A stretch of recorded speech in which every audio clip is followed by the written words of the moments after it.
Steve and I want to take a minute to recognize that a great actor and a friend of ours passed away this week on July 5th.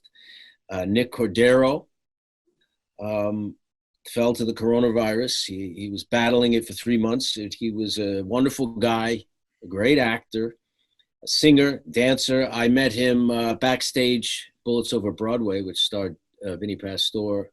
And that was the first time I met him, and I got to spend time with him that night. And it's just a huge tragedy, and we just want to express our condolences and our, and our sorrow.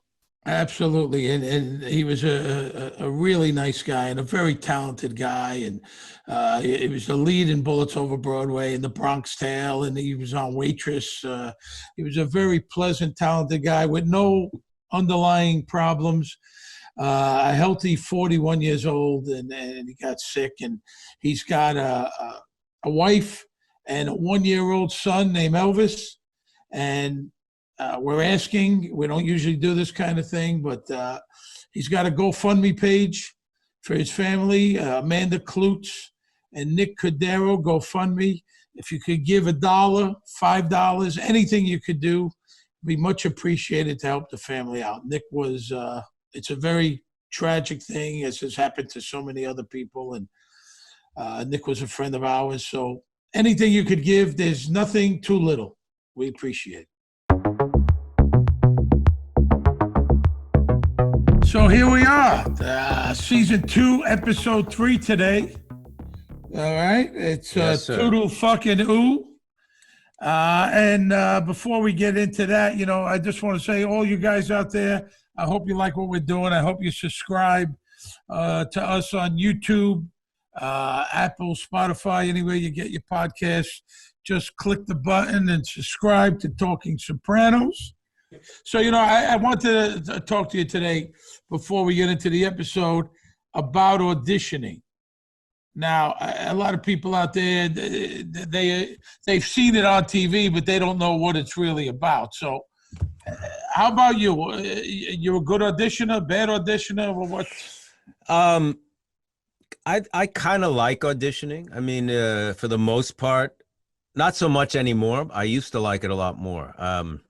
Why? What did you like about it? I like the stakes and the pressure of it. I like high stakes. I like action, Steve. You know that. Yeah. But, really? Okay. I know there's a lot of people that like it. I like it if it's something I want, Yeah. I don't like auditioning. I don't like it at all. I don't, I'm an okay auditioner, people assume that once you're been working a while that you don't have to audition anymore. Now you won an Emmy, you nominated twice? I think 5 times. 5 times. You won once. Golden Globe, were you nominated? Twice, yeah. I lost the Golden Globe to William Shatner and Really? Donald Sutherland. Donald Sutherland I could swallow. William Shatner. That's a tough one. I hear you. That's a tough one. But they ask me to audition a lot.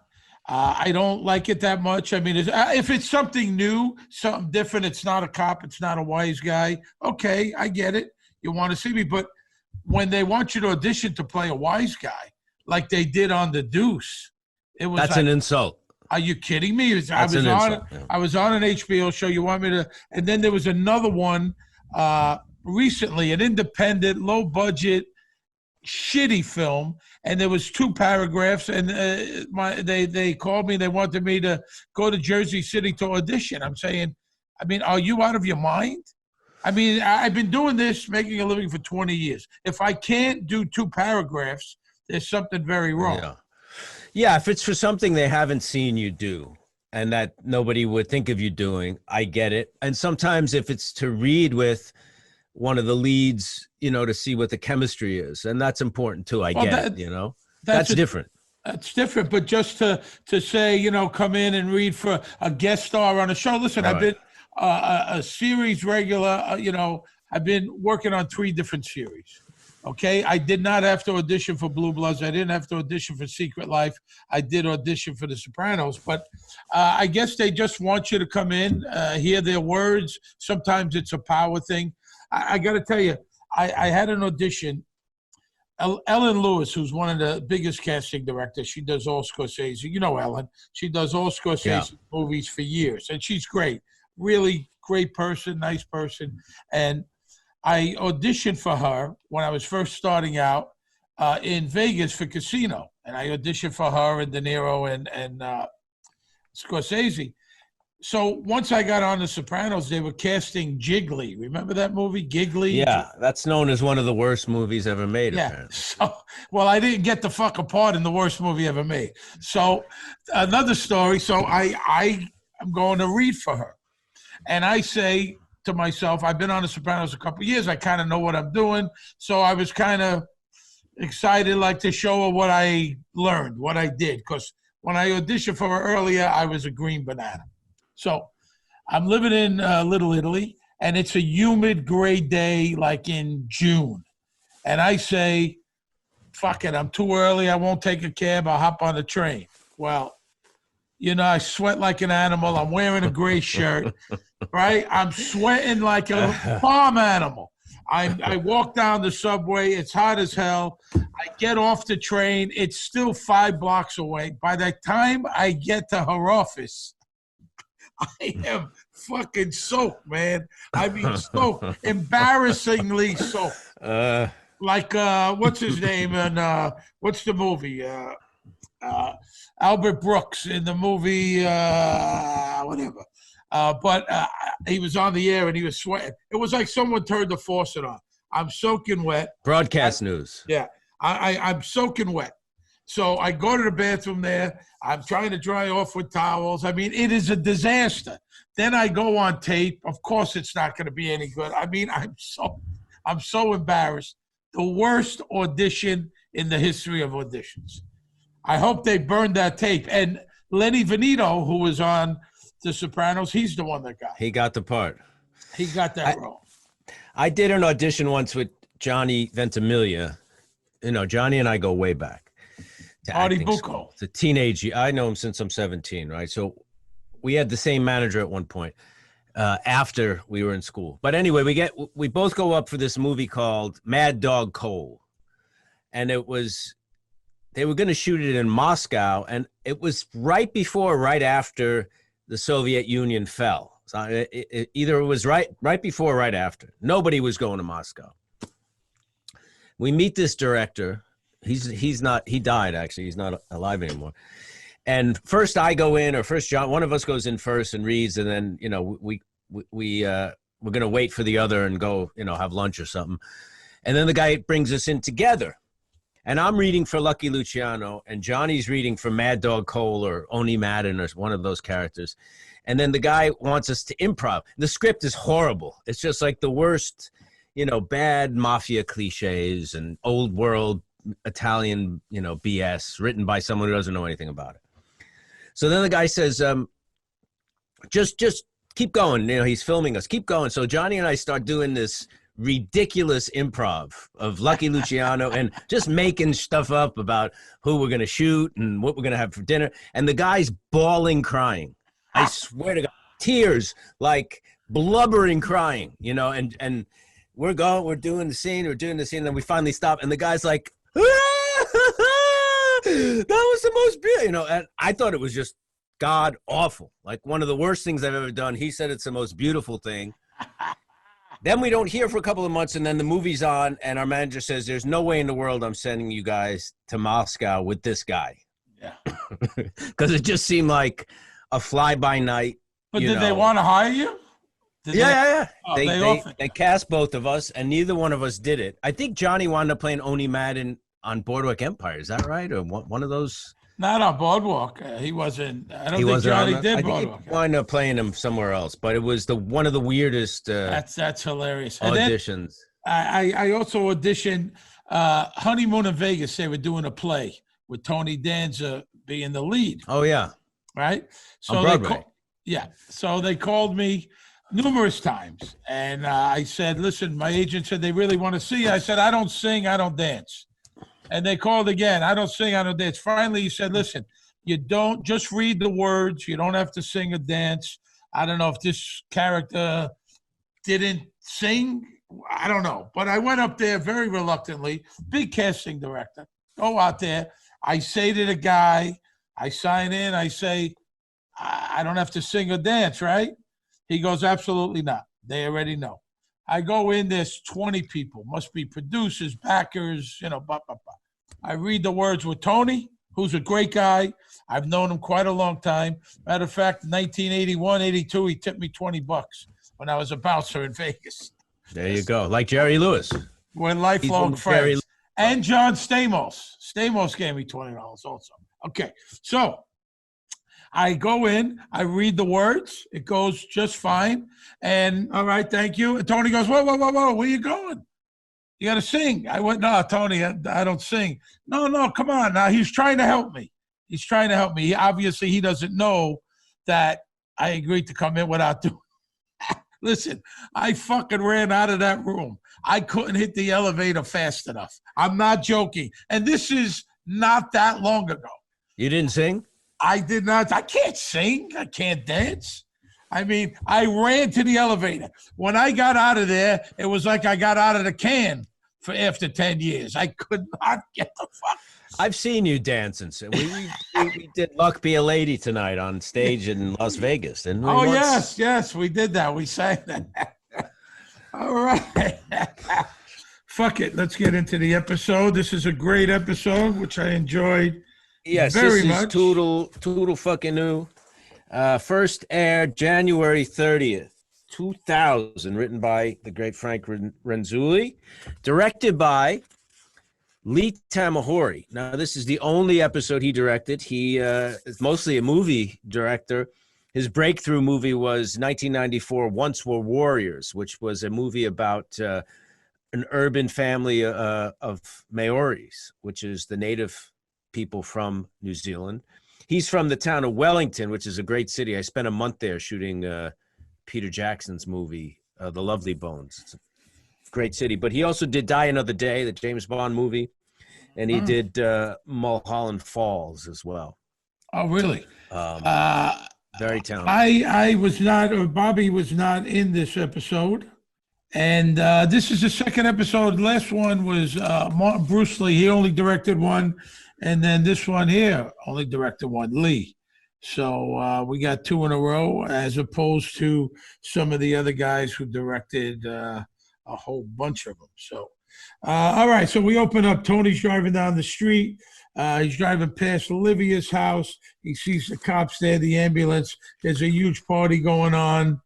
It turns out that it's Hunter is drunk, Meadow's friend, acting silly. They're having a party at Olivia's house. Meadow and her friends, they're drunk. There's ecstasy. There was a couple of ODs. It's pretty raucous party. It's not very bad. And they puked all over. It looks like there's blood. I don't know what. There's you have to take the ambulance, a stretcher. They're taking a kid out who OD'd. There's a cop that Tony knows, who basically kind of sweeps whatever under the rug, doesn't, let it get to the press, or doesn't let anybody get in trouble there. Thankfully for Tony. Meadow's drunk, and Tony confronts her. He goes into the house. I mean, and there's puke on the floor and empty bottles, and kids are getting handcuffed. It's a bad party. She's a smart ass. This Meadow, flat out smart ass. I wouldn't put up with this for 2 seconds. Yeah, she says to him, he says, "You're lucky the cop was my friend." He's like, "Tell me, let me guess, he owes you money." That's a la the John Hurt character, the lieutenant, because he was into Tony. Somehow Meadow knows that. I mean, she's a smart ass kid, smart remark. And here's this big mob boss, murderer, who knows what the hell else he's done, and he crumbles in front of her. The kids, his kids, control their life. Yeah, they certainly do. And this episode really explores that. And in a way that I think a lot of people can relate to. How to parent, the difficulties of parenting teenagers and who are about to be adults, and when to give in, when not to give in, what to punish, how do you punish, how much do you punish, who's going to be the one to punish. This episode really goes into this in great detail. And I think a lot of people, it's one of the reasons why people related so much to these characters. Yeah, I agree. I mean, this is very real. Like I said, it doesn't matter who you are, what you do for a living. You could be a powerful CEO, a billionaire. You still have those same problems. We all have, maybe not financial problems, but money and privilege doesn't let this stuff go away, you know? So Tony brings Meadow home. Of course, Carmela's waiting in a robe with AJ. Meadow's drunk. She's always on the offense, you know what I mean? I could have taken ecstasy. I mean, she plays them like a goddamn marionette, you know? Right. And the classic thing, it belonged to somebody else, you know, the whole, you know, when you find something in your kid's purse or their wallet, oh, it's somebody else's. I just was holding it for them. Or they left it here and they left it in my car and I put it in my wallet because I was going to give it back to them. That classic excuse. and you know, AJ, he's a smart ass too, you know. Carmela asked Tony, you know, what did you do? And he said, I yelled at her. Like, what was I supposed to do? He's helpless. This is not his world. Very off balance. Yeah. He's helpless, and now Carmela's yelling at him, you know, and he's almost got to stand up and prove that he did the right thing and was tough with her. And it's, you know, it's all this big negotiation and manipulation that comes into play here. And Carmela is a drama queen. Drama. She is that suburban housewife, mom, you know, overly mothering. Absolutely, positively, you know. I mean, I would have been pissed off. Spoiling. Did you ever read my book, Big Daddy's Rules? I did, yeah. Raising Daughters is Tougher Than I Look. Buy that book or borrow it. I'm not here to try to make a sale, but I explain what I have gone through, what I think. I think it's common sense, and I've worked way too hard in my life to be manipulated by kids that I've treated great. Honestly, I'm common sense. Common sense. Yeah. Okay, so the car pulls up. It's Adriana dropping Richie Aprile, who we see for the first time. Introducing the incredible David Proval. Absolutely. Now, audiences first pretty much got to look at him in Mean Streets. He was fantastic, but he's been working since then. I mean, David worked with him on Rockford Files. David Chase. He did a Rockford Files movie, Rockford Files movie, and he was. David Proval was strongly considered for Tony Soprano. I think when Sopranos was originally going to be a movie, David saw it as a movie about a guy, a mobster involved with his mother in psychiatry, and David's agent, I think, or some agent at the time, not the agent that he went on to work with, but an early agent or something said, they're not making mob movies with analysts or something like that. And he went away from the idea of doing it as a movie. I think by the time the series started, he might have been a little old, David, to play Tony Soprano, because he's quite a bit older than Jim, I think. Yeah, I think David is now probably 70, I don't know, 77. Yeah, but one of the reasons why I think he did not ultimately land the role is that David felt he was a little bit too on the nose as a mobster, in a way, for Tony, because Tony Soprano, he wanted more of a suburban dad, you know, vibe to it rather than an old school. David Proval brings that old school mob. Yeah, but he's so good, so intimidating. I mean, he also was a teacher. He was an acting coach for many years. The minute you see David Proval, he scares you. You're scared of him, his character. Now, in real life, he couldn't be a better guy. He's the sweetest guy in the world. He's like Jaws. He's like the shark in Jaws. The entrance is incredible. Immediately, there's this air of just sinister and menace, and he has it all in his eyes. He's not a big guy. He's not a muscular, physically imposing guy at all. It's all in his act, in his eyes, and in his presence. It's quite incredible what he does.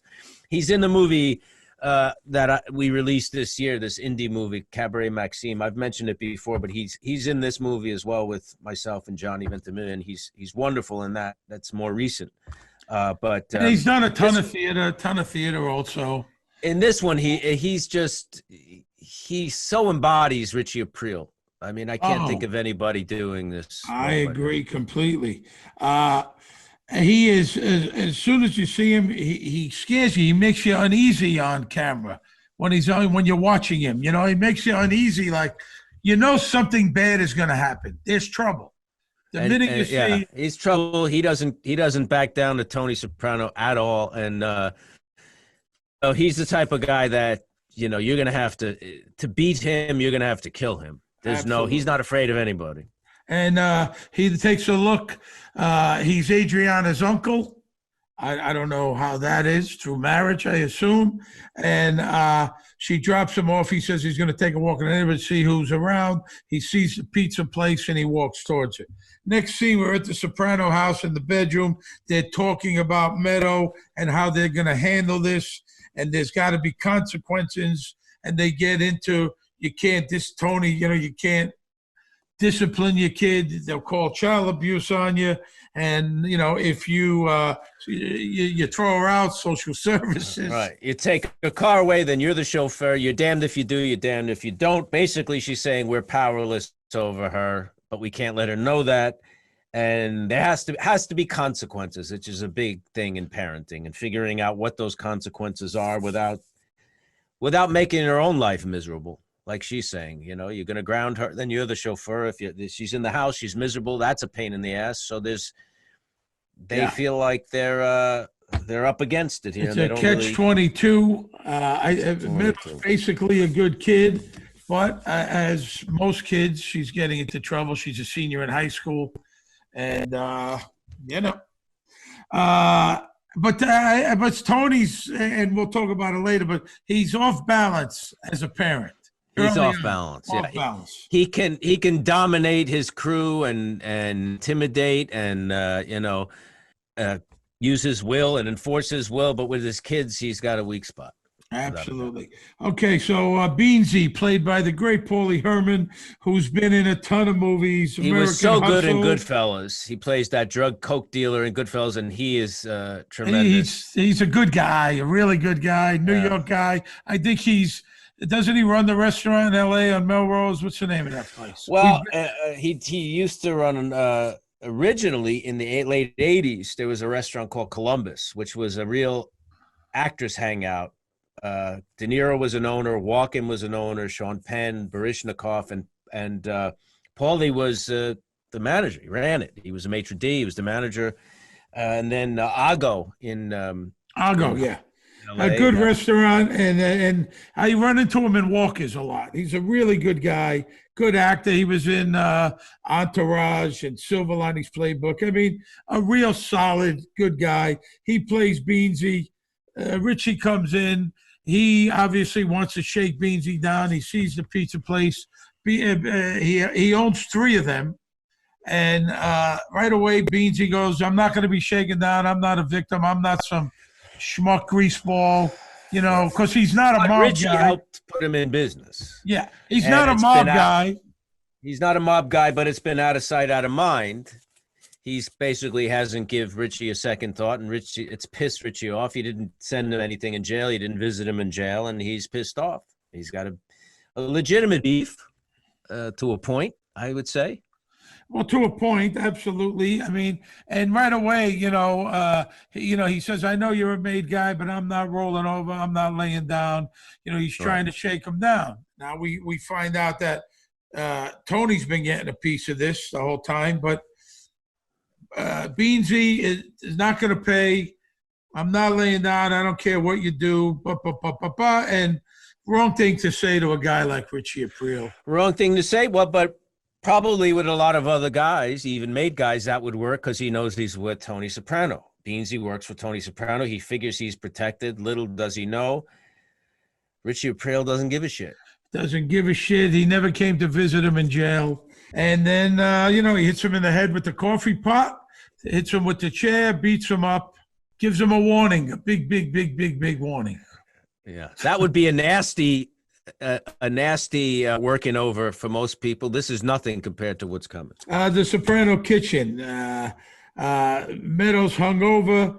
He says, "Bring her down." The Bride of Frankenstein. She comes in again on the offense. There's a lot of pressure. College.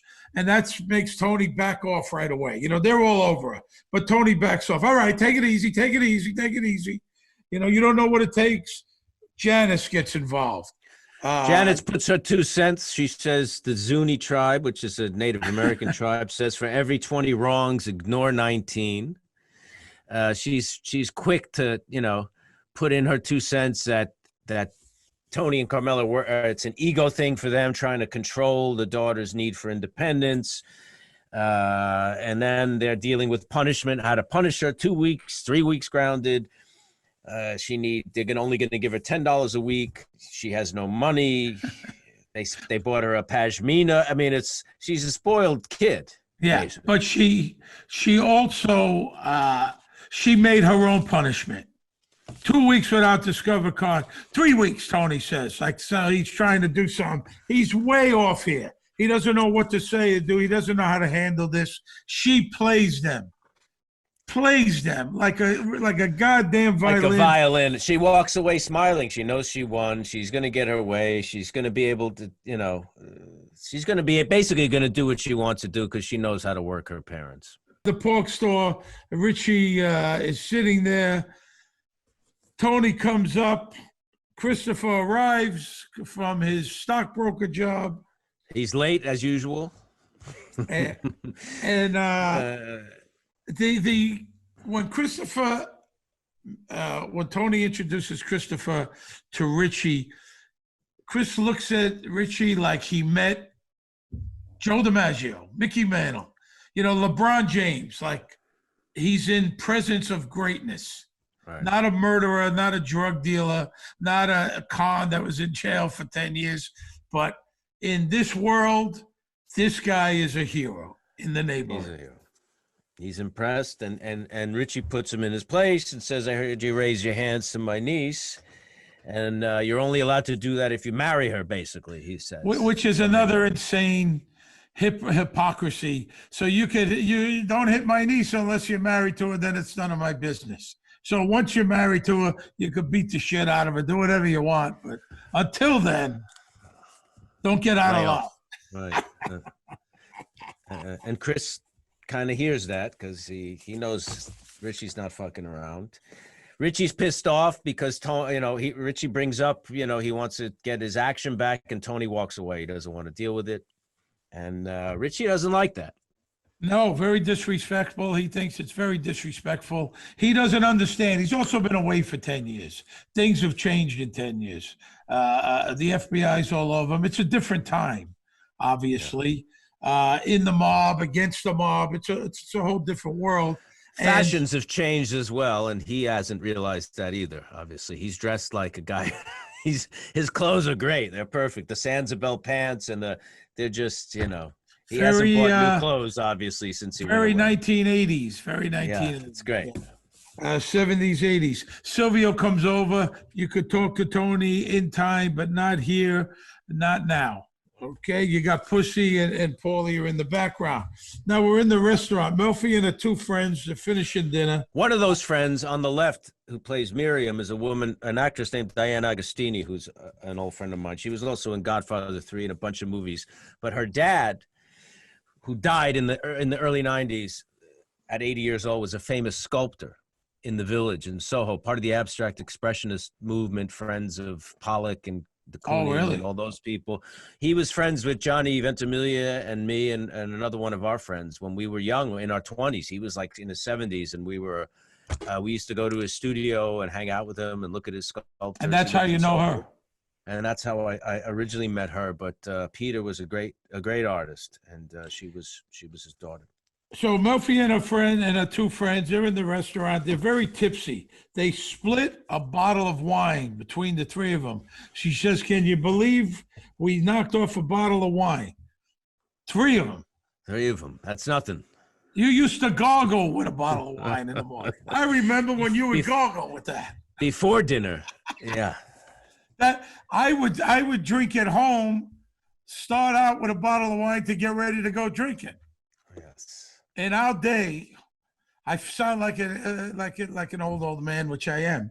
But in our day, especially, I mean, Soprano days, even that, I mean, we were ripping and tearing pretty good.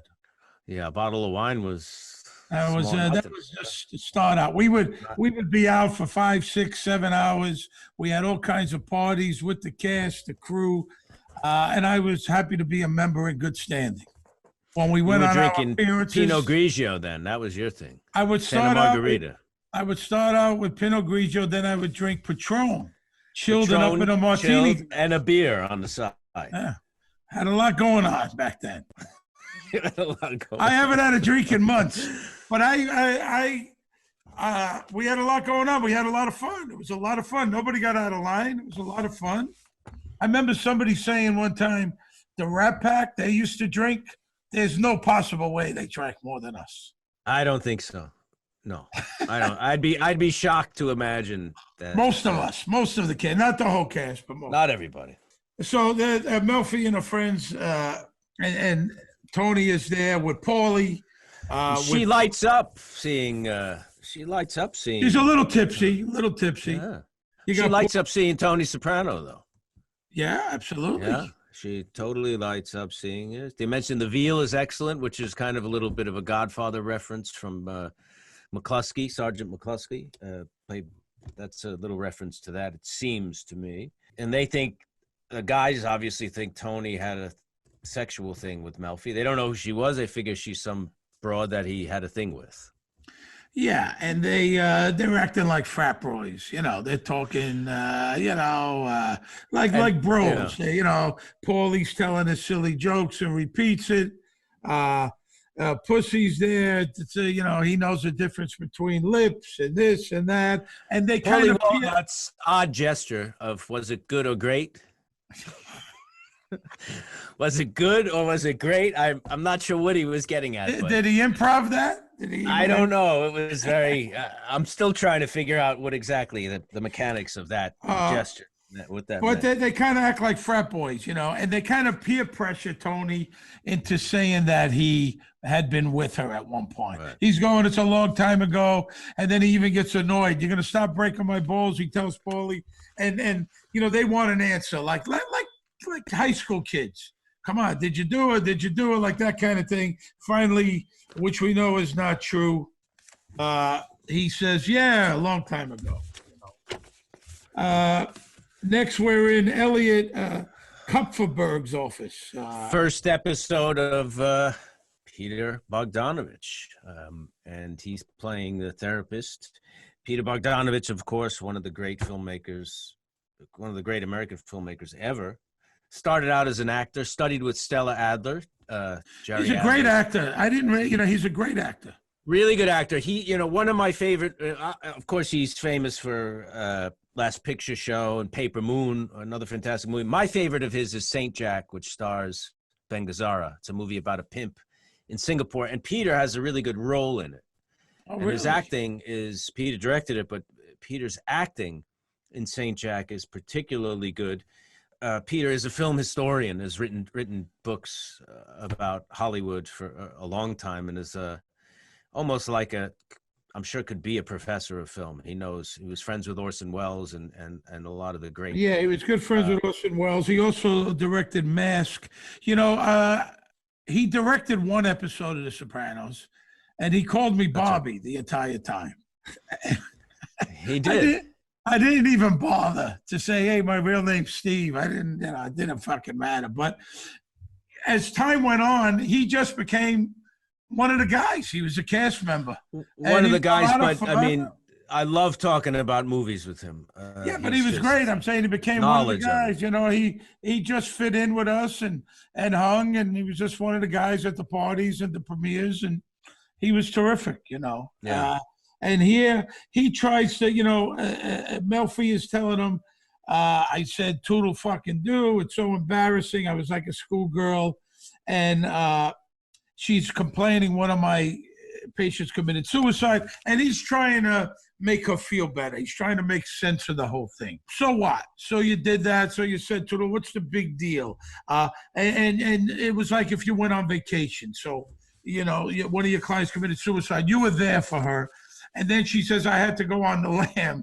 And it's very funny. He said, did you say lamb? Right. Which is odd between two therapists, obviously, Yeah, Peter Bogdanovich, I just didn't know he acted. You know a lot more about it than I do. Well, he was not married, but he was in a relationship with Dorothy Stratton. Yes. Who was terribly murdered. There's a movie that I made about called Star 80 that Bob Fosse directed with Eric Roberts.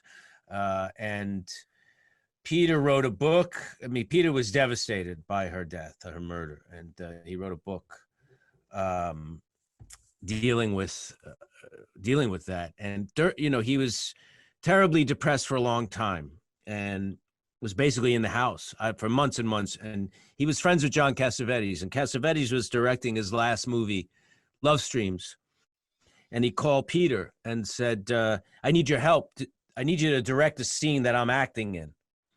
Come to the house, because John Cassavetes shot a lot of Love Streams, a lot of his movies at his house in Hollywood.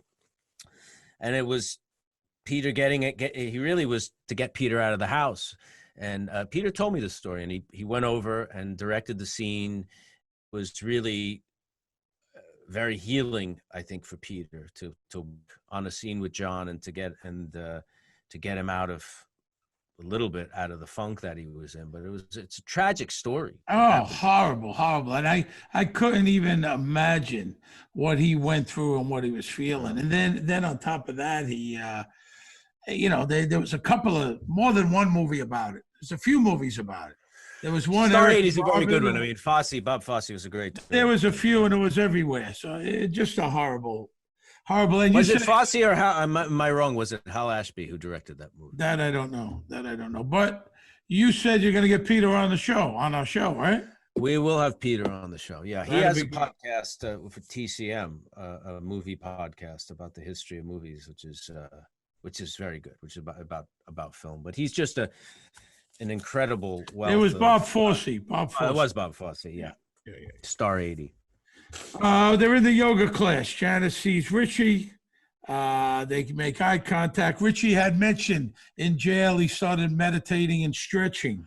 Right, but this scene opens and the teacher says, "Lifting up into Cobra." And remember, we've been talking about references to Janice as a snake. Olivia calls her a snake in the grass. That image of the vacuum in the pool that looked like a snake. Lifting up out of Cobra is the first line in the scene, the teacher says. Another snake reference. They talk about Olivia. They know each other. You already get the sense, there's history there.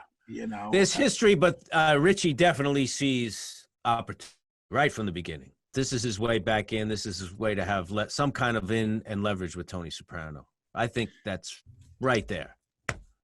They meet at the mall. They finish the conversation. Tony and Richie meet at the mall. You're like a brother to me. I loved you like a big brother. I'm asking you a favor to back off. About Beansie. Back off, Beansie. Right. Richie brings up, I saved your ass way back when we robbed Feach Lamanna's card game, which is, I think, the first reference to Feach Lamanna. Who was played by the great Robert Loggia. We'll meet him in later seasons. Paulie was the one who told Tony at the restaurant about Richie giving Beansie a beating.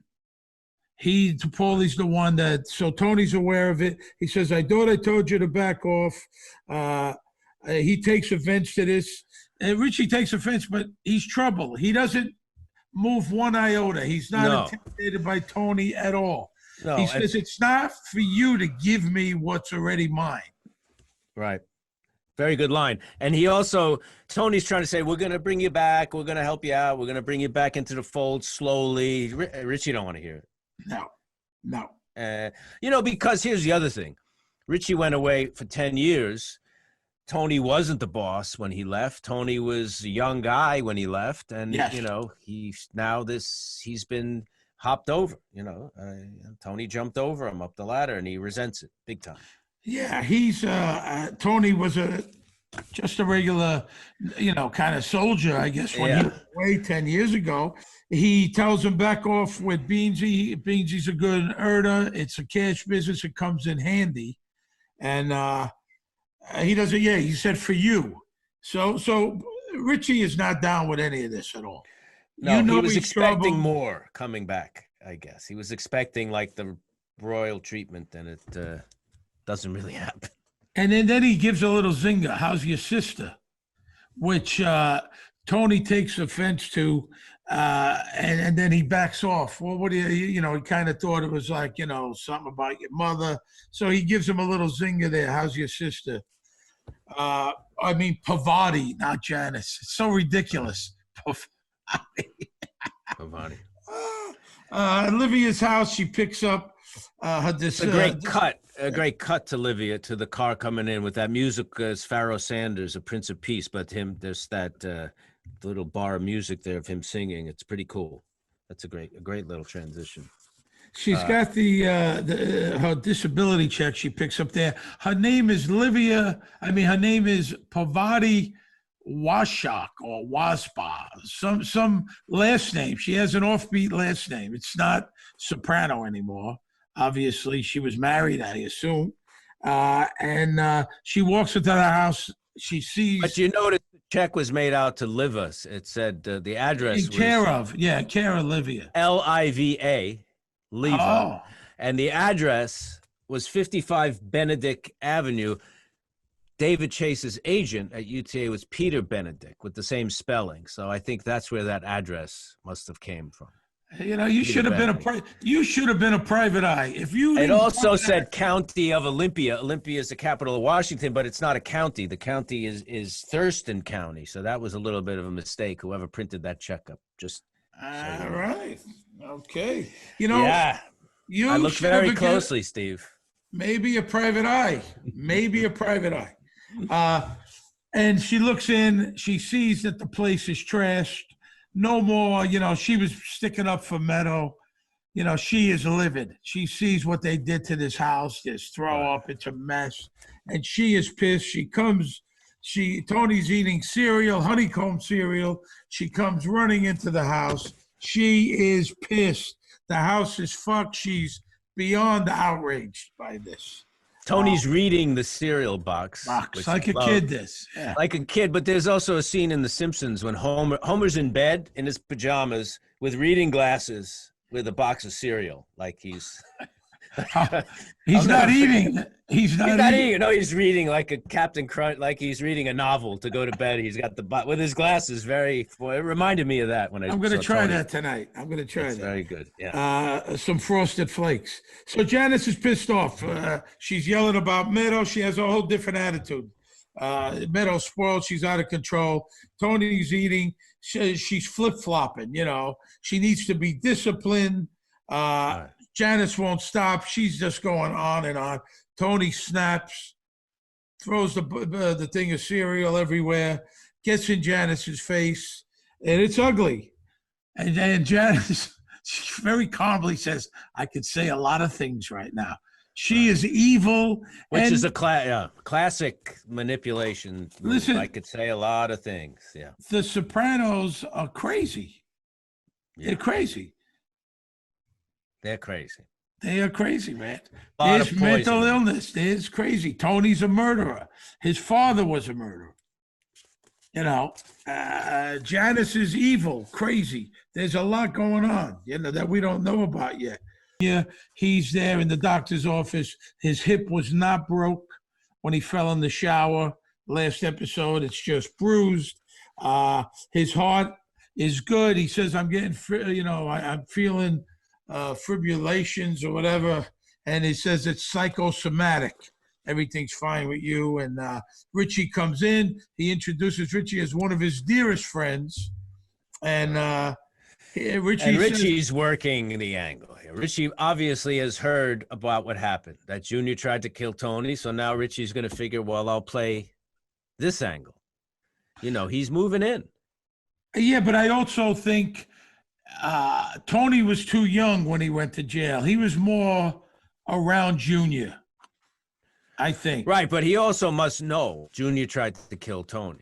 Oh, I'm sure. I'm sure Paulie must have told him because they So said that's why later he on. says, and he says to Junior, whatever it is you need, basically. And I think he's referring to, you want to try to hit him again, I'm the guy to do it. Basically, I think that's what he's saying.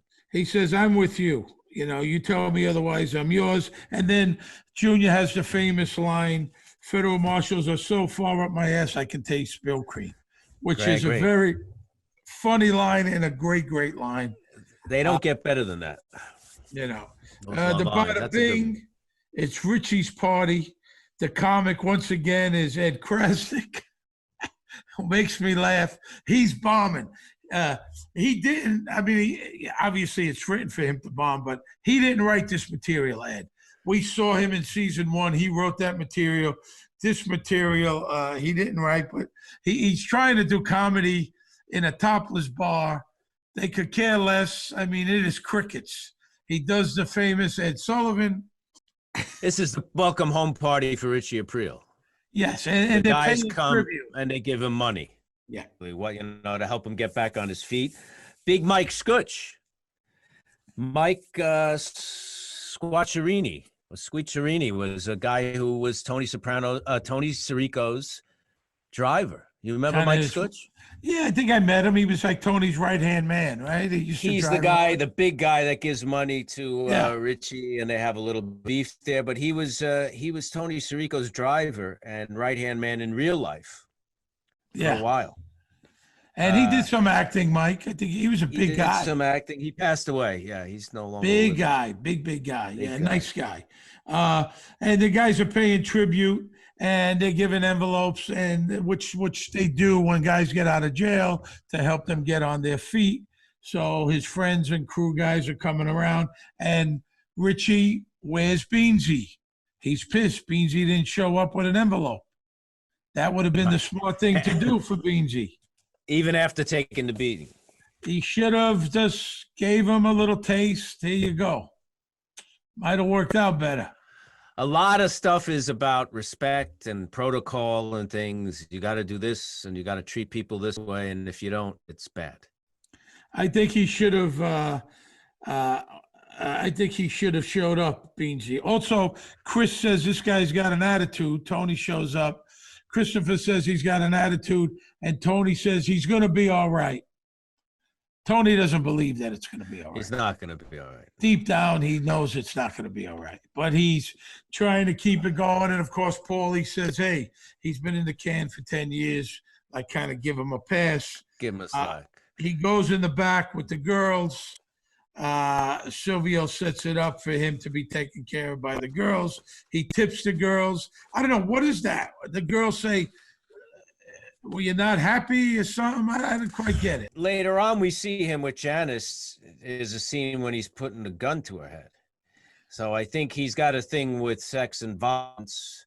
A norm, whatever happened to him in jail, who knows? Whatever he did in jail, I don't know. But whatever normal, more run-of-the-mill sex thing is obviously not. Because she says you like the dark. You like the dark. Regular sex is not enough. He's gone into some weird dark place regarding that. And it's a great that last shot of him in that scene in the back room about it being with him just sitting there alone. He's stewing. He's stewing about Beansie. He's a dark, messed up guy, man. He's a sadist. He's a violent. He's a psychopath. Yeah, he's thinking about Beansie after all that. And he is stewing. And the next scene, we're in the parking lot, and he's shooting at Beansie. And Beansie's trying to go, well, come on, you got a raging heart on for me. Tony Soprano's not going to help you. He's chasing, Richie's chasing him with a gun. And he chases him down the block, and he gets away. You see a little smile on David Proval, Richie's face. He's enjoying this. He's enjoying this tremendously, scaring him. And, psychopath. He loves it. And then you got Janice and playing music's coming out of her room. Carmela, who had gotten nasty. You see a little shades earlier when she says, "Stay out of my fucking business," when it comes to my kids. Carmela, you see, really becomes a mob wife there. You know, she gets in Janice's shit. It almost seemed like that should have been it for Janice staying with them, but yeah, Janice says maybe I should go. She's in the room, the music's blasting. Janice talks about her son. She said, I never raised him. Harpo. Well, she's manipulating. She's trying to play Carmela. I was never able to be a mother. You know, trying to, poor me, poor me. Harpo, who changes his name to Hal, following in his mother's footsteps, who was Janice, who changed in Parvati. She also says she might be still on the enemy radical list or something like radical list. That's what I'm saying. She's nuts. She is absolutely evil and nuts. We don't know the half of what's going on. She mentions the guy, which I assume is her ex-husband. And I think Harpo, at one point, it comes out later, he's living or from Montreal. Yes. Yeah, from Montreal. From Canada, Harpo. And there's another thing about Harpo down the road. And then, Carmela apologizes and back and forth. And why don't you stay? We really want you to stay. Beansie's in the car. Next scene, Richie runs him over.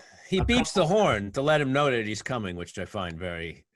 And he backs him up, and he backs and goes again. It's absolutely brutal. And he's enjoying every moment of this.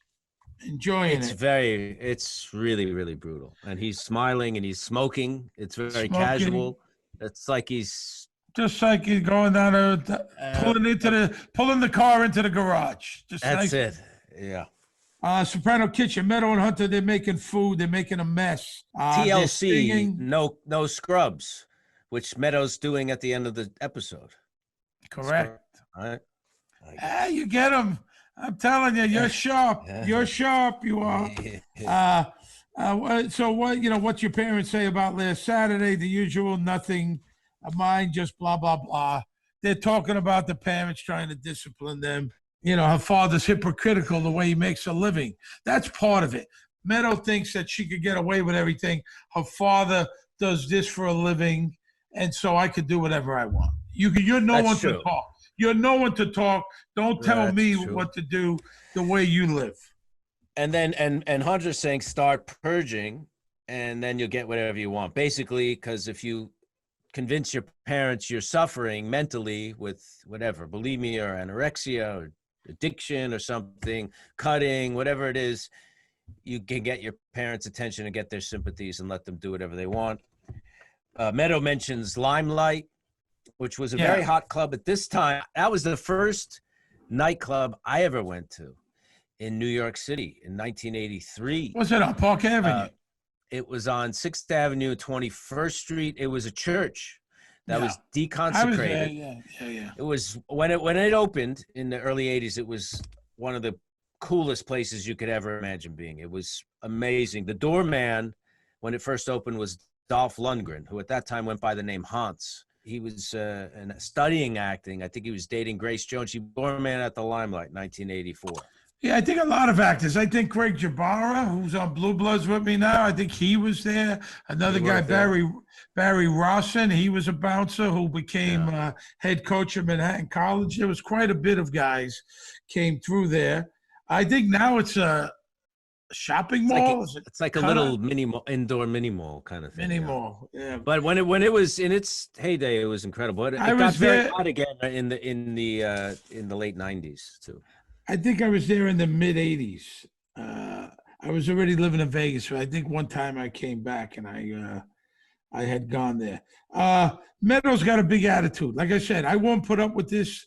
She would be done. Not get a dime. Stay in that room, you study, and that'll be that. But whatever. Richie visits Livia. He brings flowers. Now another move. So here you look at what he does. He's going after Janice, and he goes to Junior. Now he goes to Livia. All the people who are Tony's, they're his family, but they're his adversaries too. Absolutely. And she says, "I thought you were dead." Nancy Marchand is so good in this scene. It's so great, so funny. She said, "I thought you were dead." He says, "No, that was my brother." When she died from cancer, the lady in the bed next to her, I got That's what I have, yeah. She's complaining, Livia, about not having a private room. Richie and Janice, as we found out, they actually dated. Don't you remember me honking the horn? She says pimps honk horns. She doesn't have dementia either. No, she doesn't have dementia. You She know, knows what's going on. And she's playing games with Janice. Don't forget what we talked about. You know, don't forget what we talked about. It's a Do really not resuscitate. Yeah, she's talking about that. Livia knows what's going on, and Richie's working this whole thing. This is brings the flowers. He's working on. He says, you know, if someone's gonna wash your mouth out with soap, he's trying to get on her good side. They're in the hospital coffee shop, and they're talking about how much they both changed. Janice and Richie. He says, "I've changed for the better in jail. I took up yoga, stretching, meditation. We weren't good for each other 20 years ago. Why now?" They both changed. Kind of like, let's give this a shot. They also bond over their kind of friction with Tony. Janice says, oh, Tony blames everyone else for everything bad in his life. Nothing's his fault, which is basically what Janice does. But also what Meadow's saying also. Yeah. Meadow said numerous times, it's not my fault. It's not my fault. Right. Blaming everybody for their problems. The Soprano kitchen. I'm happy Aunt Parvati is going to stay. So now they're allies, Meadow and Janice, you know, against Tony. It's interesting how these things, you know, the allegiances and how they shift and who's on whose side and all that shit. Meadow says she needs money. She needs $15 for a CD for her chorus group. Tony, of course, gives her 20. You know, it's another manipulation. Absolutely. I got to tell you, Meadow, she's nasty. She's ungrateful. Janice brings in the flowers. Janice brings the flowers in from that Richie brought them to Livia. And then she brings them into the house. Very ungrateful. And then Carmela says at some point, you know, you tell her she's got to leave. If you want her out of here, you tell her it's not Christian. And right. Tony says, well, she's a Buddhist, so I guess it all works out. So, you know, exactly. So Carmela goes back and forth too. What's Christian? What's religious? You know, what's right and wrong? Makes no sense. It depends what's better for them at the time, basically. Absolutely. Tony drives in a rainstorm. Melfi's dreaming. It's the music from The Wizard of Oz. He looks at a Prozac bottle. He passes out, crashes into the semi. Yeah, and that's the song after they wake up from the poppies. They get drugged by the poppies in The Wizard of Oz. They wake up and they're running towards Emerald City. You're out of the woods. You're out of the dark, out of the night. Step into the sun. Step into the light. Very weird dream. You know, Lorraine went to David when she read this script and said, so what does the dream mean? Lorraine Bracco. And David said, absolutely nothing. And Lorraine said, well, what do you mean absolutely nothing? How could that be? You know, this is important for Melfi. She's got Prozac. It's her client. It's her patient. You know, it must mean something. He goes, no, it doesn't mean anything. Like a lot of dreams, which you have and mean nothing. And yeah, they come from somewhere, but ultimately they mean nothing. And that was the exchange. Well, he had said that when we had the whole episodes or most episodes of dream sequences and all that. When you were dressed as the Frankenstein mob, the Bavarian, Lederhosen, or whatever that was. I had the Lederhosen. I was running down the street. Yeah. With a torch. I guess I remember my dreams. Do you know that I could have a dream? I get up, take a piss, come back, and I go back to the same dream. Does that happen to you? Very often? Fairly often. Once in a blue moon that's happened. Usually not. A lot of dreams I don't remember. Some I do. I get up, I go to the bathroom, and some of them are bizarre, but I'll finish up. I'll go back. Dream will start up again. Do you have recurring dreams? Sometimes. What recurring dream have you had? Being chased. Just by like a gang of people. that Pat Cooper. No. You have a all the recurring nightmare. All the comics I don't like. No, being all chased. the comics that resent you from over the years. There's a lot of them. Being chased, and then kicking my feet. I used to kick my wife numerous times. Kick her hard. Get away, get away. I swear she would have to shake me awake. And then I had some nice dreams, you know, some good stuff, and go to the bathroom, come back, and we continue. Wow. Not bad. That's pretty wild. So here, Beansie's in traction. He's in the hospital with his mother, who's crying, and his wife. Look, Tony. His wife, yeah. Donna Smythe played Gia, his wife, who was very good, who passed away about 8 years ago. But I remember getting to know her. I liked her a lot, and she was very good as Gia. It's Tony's trying to be funny, but he's kind of messed up over this. Overseas. Well, he fucked up. Tony didn't protect Beansie. He fucked up, and that's all there is to it. And this was his guy. Beansie's been paying him the money all these years or whatever. They're partners. Tony fucked up. He was getting the money to protect him. That was the whole deal. I'm with Tony. I expect, you know, and he did not come through for him. And now here's the guy paralyzed. He's in bed. His wife, Beansie's wife, she's nasty to Tony. You know, and rightfully so. Beansie's crying. Tony blows his nose. He gives a little look to see before he blows his nose. He gives a little look to see if anybody's watching. I don't know if you caught that. Tony does. Yeah, Tony does. Tony's trying to tell him it's not so bad that Paulie's cousin or whatever had a spinal injury. Doctors don't know anything. It's not working. Paulie's cousin got run over by a forklift, and they said he would never walk again. Now he dances tango competitions. I don't know if that's true or he's just saying that to make him feel good. He's making little jokes. Can you pick up the BBC on that thing? He blows his nose. He says, Beansie says, I might not be able to wipe my ass again. He says, well, I stop at the nose. But Tony's a little emotional too. I think he just feels terrible. And Beansie brings up, how pissed off he is. And Tony's like, hey, we're old school. We wash our own dirty laundry. And Beansie realizes that nothing's gonna happen to Richie. Beansie realizes he's fucked basically, and nothing's gonna come of this. And he says you're lucky I'm not a rat. Tony's concerned about that. Right. Listen, Tony's guilty. He fucked up here. He fucked up. That's all there is to it, We go to the mall. Before Richie's waiting outside of Victoria's Secret. Tony's pissed off. I thought I told you to back the fuck off. And I did, and then I put it in drive, which is smart, Alex. He just does not give a fuck. Tony says, I'm the boss. I call the shots.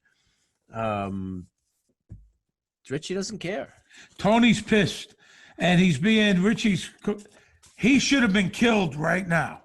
Right there. Yeah. He should have been killed. Tony should have killed him after he disobeyed his order to leave Beansie alone, and he didn't. Tony should have had him killed right there. This is where he screws up, okay? And he doesn't flinch for 1 second. And Tony tells him, now get the fuck out of here. Doesn't flinch, doesn't blink. He's not intimidated or afraid of Tony Soprano one iota. Yeah, so we established this episode as being, this is the bad guy for this season. He's the villain. He's the villain. He's the villain. He's a great one, a really formidable one for Tony, and he's scary. When he comes on screen, it makes you uncomfortable.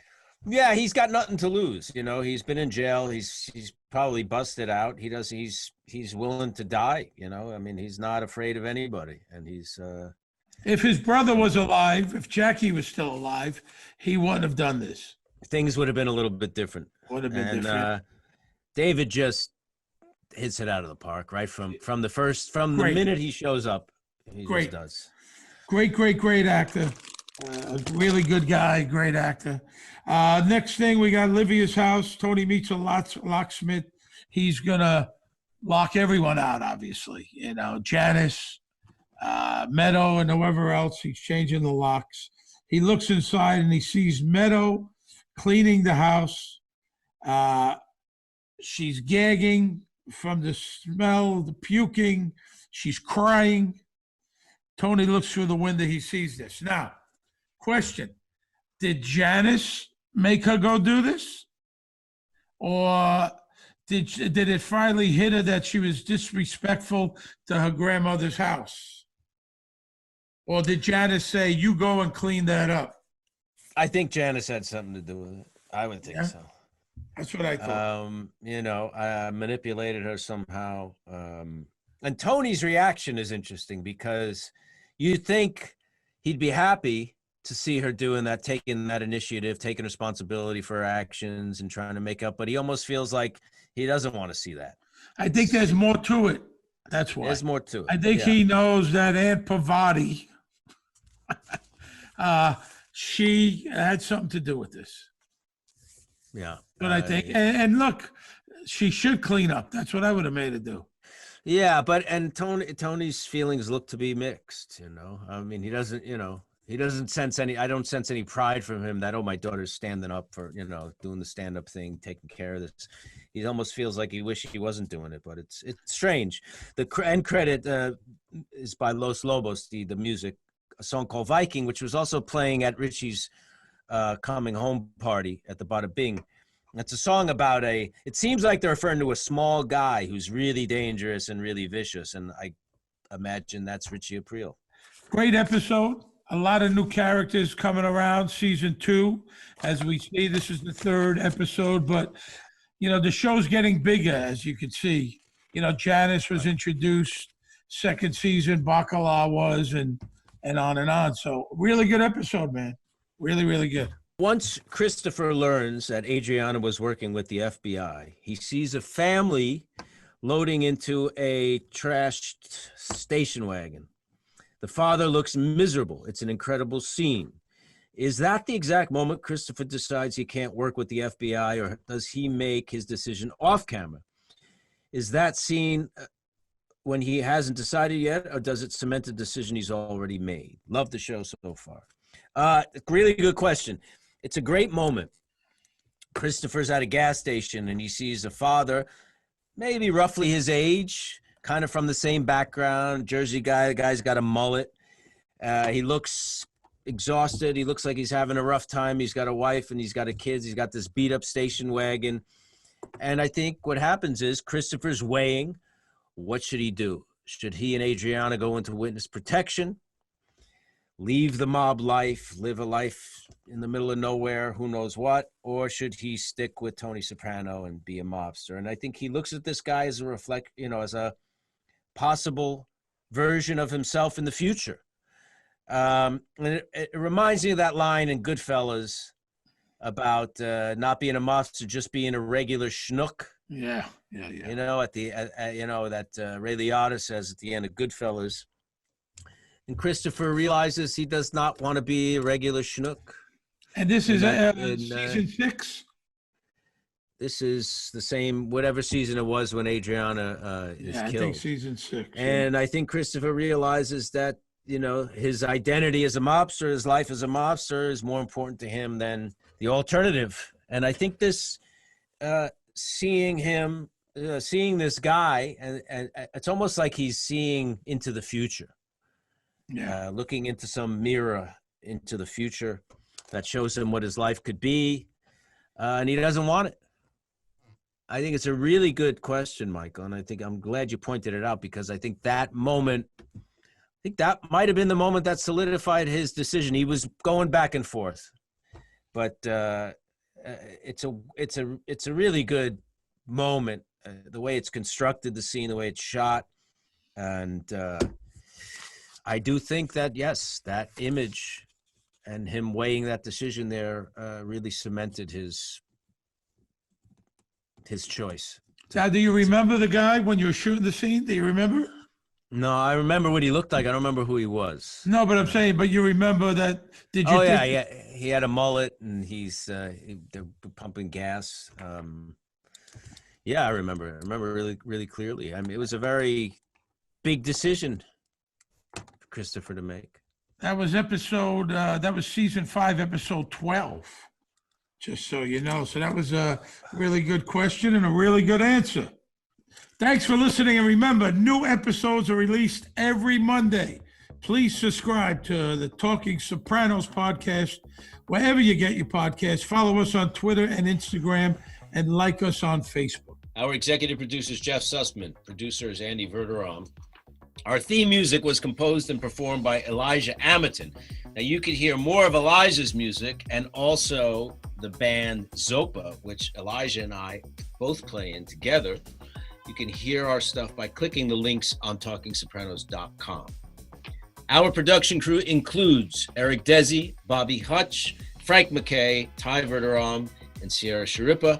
Talking Sopranos is a Pod Jams production. This was a good one. Nice talking to you. See you next week. I'll see you soon.